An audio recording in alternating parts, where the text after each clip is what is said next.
Good morning, class 12th A. Today is our language period. In our language period, we are going to make a revision. Yesterday I taught you about your unsealed passage. Yesterday I taught you unsealed passage. So today I am going to make your revision based on unsealed passage. तो unseen passage पे आधारित आज हमको आपको revision करवाने जा रहे हैं। तो हम एक रिवीजन आपको आज एक्सरसाइज का रिवीजन करवाते हैं। देखिए, अनसीन पैसेज करने से पहले हमें क्या क्या करना होता है, और लोगों को अनसीन पैसेज बहुत टफ लगते हैं। अनसीन का मतलब ही यही है अपठित, ठीक है। अनसीन का मतलब है अपठित, यानी जो हमें पढ़ा हुआ न, ठीक। अब आप देखिए कैसे इसको सॉल्व करते हैं अनसीन पैसेज को। तो सबसे पहले तो हम आपको बता रहे हैं कि जो स्टूडेंट होता है वो अनसीन के प्रश्न से परीक्षा में घबराते हैं। कुछ बच्चे जो हैं वो अनसीन पैसेज से एग्जाम में घबराते हैं और छोड़ आते हैं। क्यों छोड़ आते हैं? क्योंकि उन्हें वो समझ में नहीं आता। किसी भी चीज़ को जब आप समझने लगते हैं तो आपको वो चीज़ समझ में आती है। देखिए, और अधिकांश विद्यार्थी इस प्रश्न को छोड़ देते हैं। इसमें कोई संदेह नहीं है कि अनसीन पैसेज विद्यार्थियों द्वारा पहले से पढ़ा हुआ नहीं होता है। अनसीन का मतलब यही होता है कि बिना पढ़ा हुआ, किंतु इसका यह तो अर्थ नहीं कि वो गद्यांश पहले न देखा हो और न ही पढ़ा हो। इससे घबराने की बिल्कुल आवश्यकता नहीं है। थोड़े से अभ्यास से आप इसे हल कर सकते हैं। अतः निम्नलिखित बातों पर ध्यान देना चाहिए। इसको हम अगर थोड़ा सा अभ्यास कर लें तो हमारे अनसीन पैसेज बड़े आराम से हो जाते हैं। सबसे पहले तो अनसीन पैसेज को बहुत ही पेशेंसली, बहुत ही धैर्यपूर्वक उसको बार बार पढ़ें। एक बार पढ़िए, अब पूरा अर्थ क्लियर नहीं होगा, फिर आप दोबारा पढ़िए, फिर आपको अर्थ क्लियर होगा। फिर उसके बाद एक बार फिर क्वेश्चन आप सारे पढ़िए, और फिर क्वेश्चन पढ़ने के बाद उनके अर्थ आप देखिए तो आपको देखिए कितनी जल्दी अनसीन पैसेज क्लियर होता है। तो धैर्यपूर्वक पहले बार बार पढ़ें, तब आप देखेंगे कि हर बार उस पैराग्राफ का अर्थ कुछ न कुछ अधिक समझ में आ रहा है। पहली बार पढ़ेंगे पूरा समझ में नहीं आएगा, दोबारा पढ़ेंगे थोड़ा समझ में आएगा, फिर तिबारा पढ़ेंगे। लेकिन हम मानते हैं कि आप लोगों के पास इतना टाइम होता नहीं है कि आप बार बार पढ़ें। तो आप पहले एक बार पढ़ लीजिए हल्की सी रीडिंग, मतलब अच्छे से ध्यान से। फिर उसके बाद आप क्वेश्चन देखिए, फिर आप एक एक क्वेश्चन का अर्थ देखिए तो आपको समझ में आ जाएगा, यहाँ से होगा, दूसरे के यहाँ से होगा, तीसरे के यहाँ से होगा, ठीक है। फिर उसके बाद पैराग्राफ पे कुछ न कुछ हर बार आपको समझ में आ रहा है।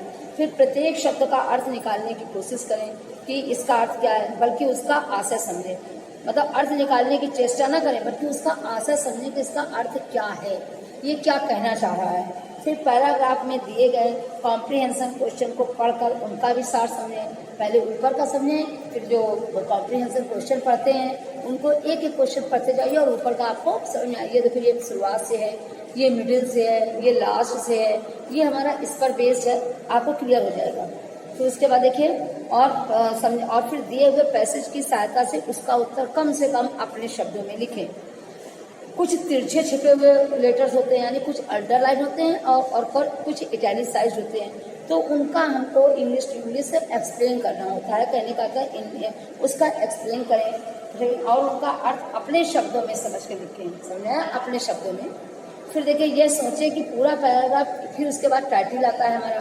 तो टाइटल के लिए ये ध्यान करें 2 मिनट आराम से कि ये किस पर बेस्ड है। हमारा पूरा पैरा हमारा किस पर आधारित है। फिर इस पर आप उसी से टाइटल बना लें आप। और बच्चों एक ध्यान रखिएगा, टाइटल मैंने कल भी आपको बताया था कि टाइटल कभी सिंगल वर्ड का नहीं बनता, फ्रेजल वर्ड में बनता है। फ्रेजल का मतलब है, जैसे अब आपको फ्रेजल और वर्ड के भी बता रहे हैं। जैसे आपने लिया महात्मा गांधी, तो महात्मा गांधी आपने लिया तो ये आपका केवल वर्ड हुआ, नाम हुआ नहीं। लाइफ ऑफ महात्मा गांधी, उसके बाद आप inspiration of Mahatma Gandhi, biography of Mahatma Gandhi, जिस पर आधारित हो। जैसे आपने लिया टाइम का लिया तो वैल्यू ऑफ टाइम है, इम्पोर्टेंस ऑफ टाइम है, नेसेसिटी ऑफ टाइम है ना। इस तरीके से हमारा बनेगा। जैसे आपने कोई आधारित हमारा जो कि फूलों से रिलेटेड है, तो आप केवल फ्लावर्स नहीं लिखेंगे, bucket full of flowers, the bunches of flowers, इस टाइप से लेंगे, जो हमारा फ्रेजल कहलाता है। क्लियर? अध्याय देखिए। फिर देखिए, उसके बाद पैराग्राफ पढ़ लिया आपने, टाइटल समझ लिया, और फिर टाइटल कम से कम शब्दों में, टाइटल जो है वो कम से कम शब्द में होगा। प्रत्येक शब्द का अर्थ जो है वो प्रत्येक अक्षर आपका कैपिटल लेटर में लिखा जाएगा। फिर आइए उस पैराग्राफ का जो आशय समझ में आए उसे संक्षेप में अपनी भाषा में लिखें, वो समझी हो जाती है शुद्ध सरल भाषा यही होनी चाहिए, और पैसेज की समरी होगी, मतलब शुद्ध भाषा में उसका पूरी समरी लिख दीजिए तो आपका वो समरी का हो जाएगा। फिर उसके बाद देखिए, इस प्रकार से आपके सभी प्रश्न पूरे हो जाएंगे, घबराने की कोई आवश्यकता नहीं है। कल मैंने आपको अनसीन एक बताई थी और एक अनसीन करीब टर्न था अनसीन का।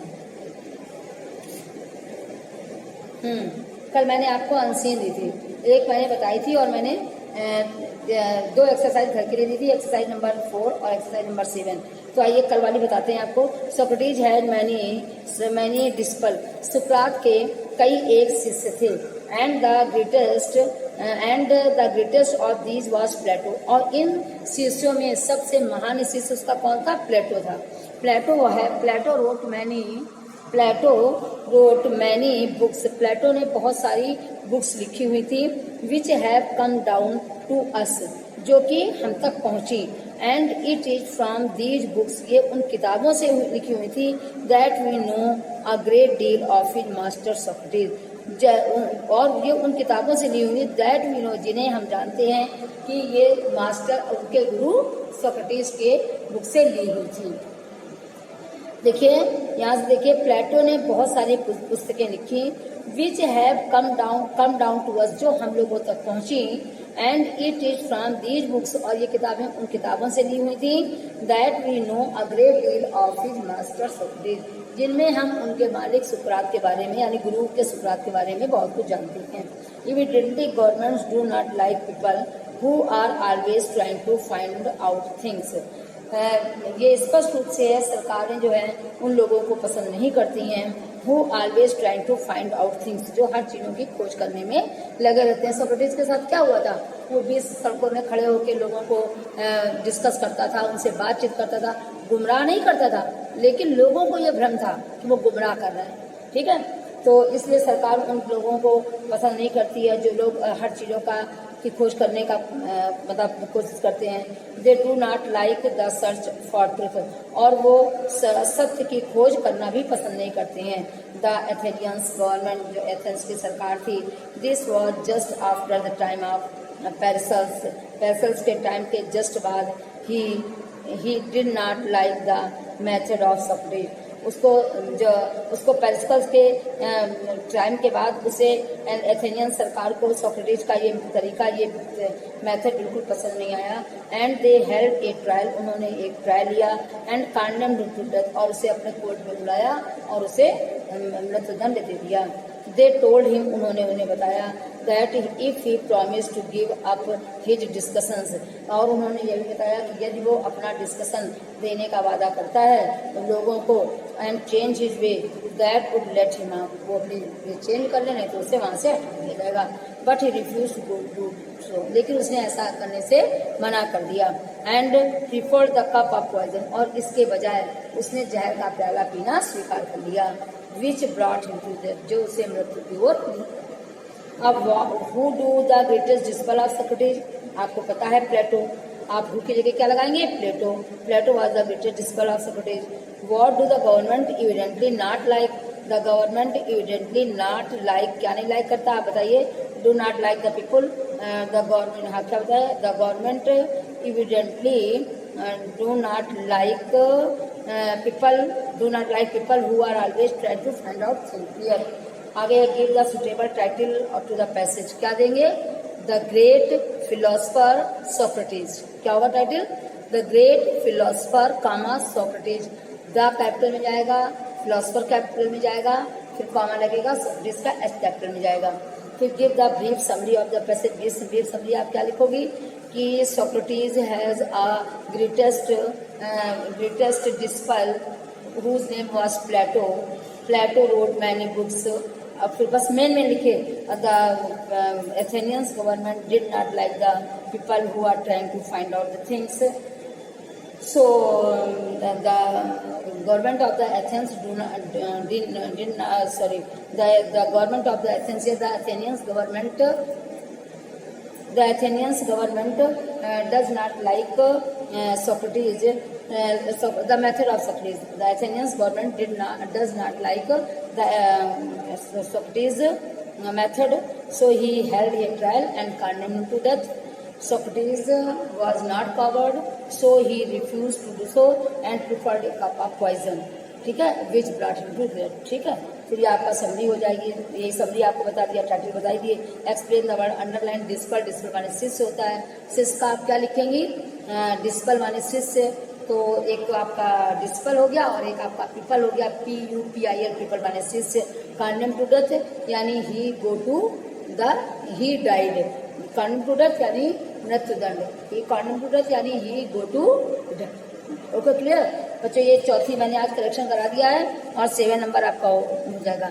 बच्चों आज मेरा लिटरेचर का पीरियड मंडे को है. मंडे को लिटरेचर पीरियड में आपको चैप्टर बहुत अच्छे से रीडिंग करनी है. चैप्टर रीडिंग करने के बाद हम आपको शीट देंगे और आपका जो रिवीजन होगा वो लिटरेचर का होगा. अगर आप लोगों को कोई चैप्टर में कोई दिक्कत हो, कुछ भी हो, तो आप मुझे पर्सनली कॉल करके कह दीजिए कि मैडम आप हमको ये चीज़ बता दीजिए, ये चीज़ पढ़ा दीजिए. क्योंकि FA1 के एग्ज़ाम आ गए हैं. अब रिवीजन बस FA1 एग्ज़ाम तक रिवीजन होगा आपका. इसके बाद आपके एग्ज़ाम आ जाएंगे तो आपको जो कुछ भी ऐसा हो जो ना समझ में आता आप मुझे बताइए. हमें अब इस हफ्ते रिवीजन ही कराना है. लिटरेचर के पीरियड में लिटरेचर का और लैंग्वेज के पीरियड में लैंग्वेज का. Okay class, thank you.